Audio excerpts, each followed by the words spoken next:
Hello bachcho, let's read the given question. The question says the displacement time graph of a moving body is given below. Velocity of the body is in meter per second. Option A 3, option B 1 by 3, option C root 3, option D 1 by root 3. So इस question का जो key concept we need to understand is the concept of displacement time graph.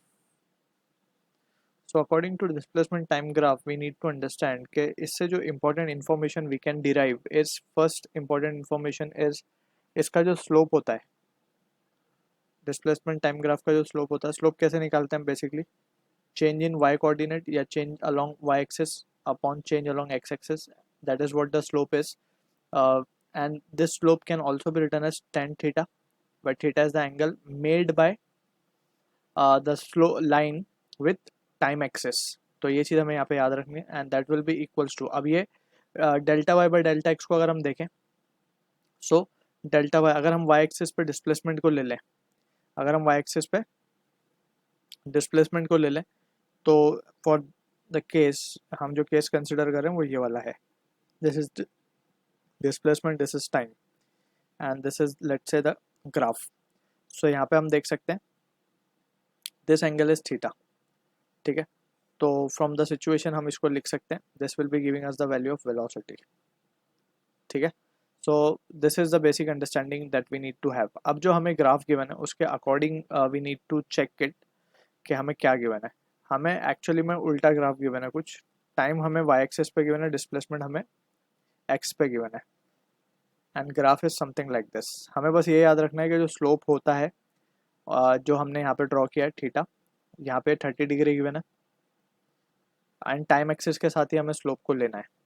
ठीक है, तो यहाँ पे हम देख सकते हैं, ध्यान से अगर हम देखें तो अब यहाँ पे जो केस हमने लिखा था उसमें delta Y by delta X actually था क्या, delta Y by delta X हमारे ये केस के लिए था delta S upon delta T, क्योंकि अलॉन्ग वाई हमने डिस्प्लेसमेंट लिया था, अलॉन्ग एक्स हमने टी लिया है, तो this will be the case.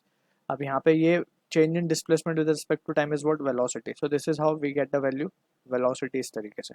ठीक है, अब यहाँ पे अगर हम इसको समझे इस चीज़ को, तो यहाँ पे हम देख सकते हैं वाई, हमें देख सकते हैं कि it will be delta T over year. ठीक है, तो यहाँ पे अगर हम स्लोप निकालेंगे तो स्लोप यहाँ पे क्या मिलेगा, हमें delta T upon delta S लिखना पड़ेगा, right, Y by X. So this will be equals to, अब यहाँ पे अगर हम ध्यान से देखेंगे तो delta T upon delta S हमने लिखा, तो दिस एंगल, ये एंगल कितना हो जाएगा हमारा, पूरा 90 होता है तो ये 60 डिग्री हो जाएगा.